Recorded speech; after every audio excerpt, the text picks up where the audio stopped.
My name's Hughes. I'm studying mental health nursing at Manchester.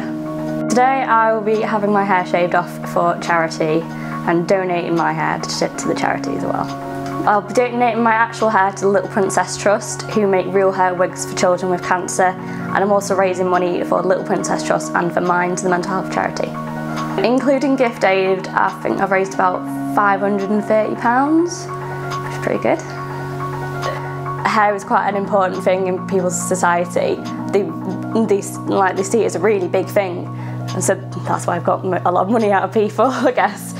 It's not that important to me. I've been revising for the past few months and doing essays, so this is my liberating experience. So I'm proud that I haven't pulled my hair out already.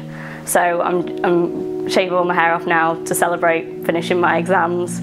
But yeah, I've just been surrounding myself with food and exam papers and books and things, and rotting away in my pyjamas all day and not changing or anything, revising. As a lovely image that is. Well, I'll be starting placement working in mental health setting next week, and I've had to warn them that I'm going to have a bald head. I think it's a good thing that I'm doing it. I hope no one's going to say, look, you can't look like that, because that's the whole point I'm doing this. I mean, people should be accepting of how different people look. And I'd like to say to people, look, I'm looking after you, I'm supporting you, and hopefully I'm a good influence. I've known Kat for just over a year now. We're on the same course together, and now we live together. Is quite a powerful thing. Society puts so much weight in and so much emphasis on image and how we look, and especially as a female, that kind of air of femininity is like your hair is a big part of that. So I think it's really brave.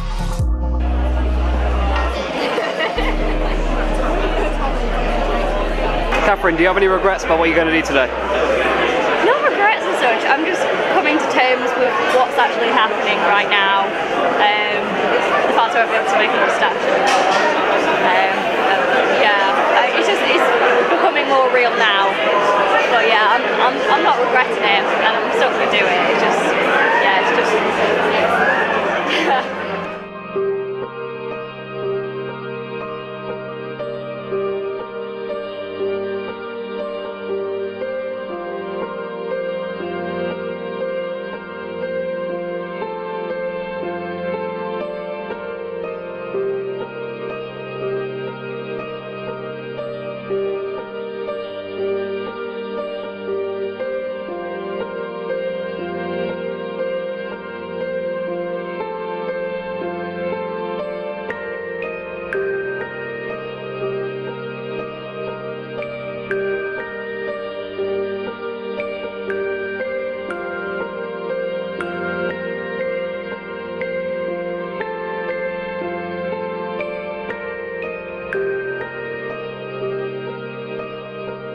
Well, as you can see, I've just got back from the hairdressers, just had my hair shaved, sent my hair off in the post.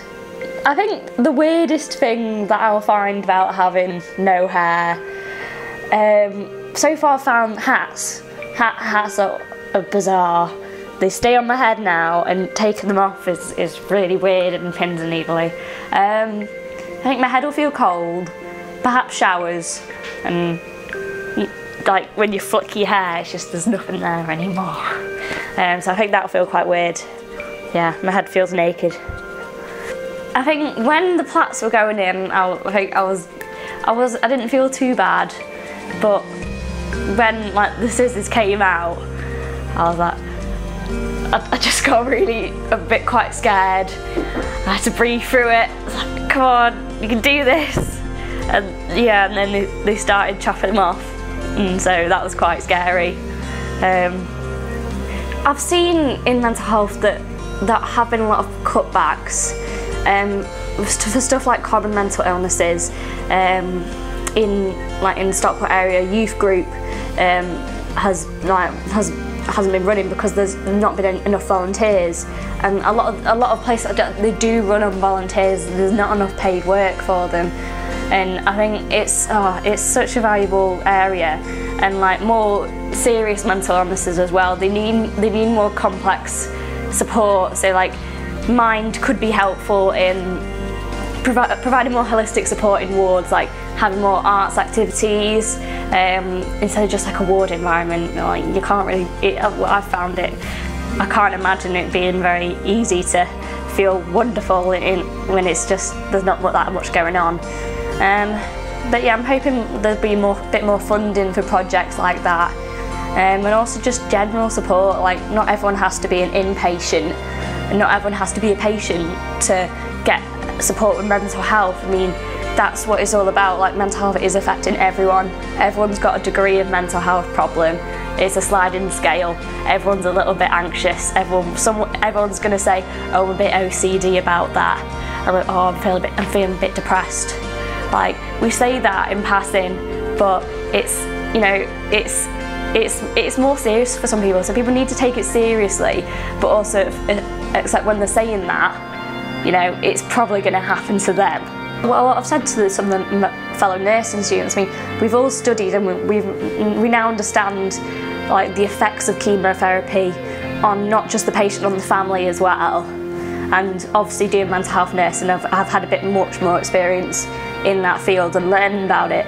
But it's surprising how many people come across me and say, oh, so what's mental health about? Lots of people don't know about it, so I would like to raise some general awareness about it. Hopefully people will look at what I'm doing and maybe be a bit interested in look into what that charity is about. But that is one of my sort of aims within, by doing this course, and also in a way I'm mean to be a mental health nurse. I want to try and promote awareness that, you know, in the general population about mental health. You know, it is affecting everybody. It's going to affect some of your relatives. It's going to affect your friends. You might lose friends because of it. Yeah, it's quite a serious thing, but you know, it's not something that people should be ostracised for. Mental health is someone saying to another person, you know, I feel like killing myself today, or I feel crazy. I feel like I want to do something else, and then someone else saying, no, that's okay. You know, it's all right to feel like that. Yes, it's not all about the pills. It's not about sectioning. It's not about the mental health act. It's not about all that. It's saying it's okay to feel crazy, because the whole world's crazy.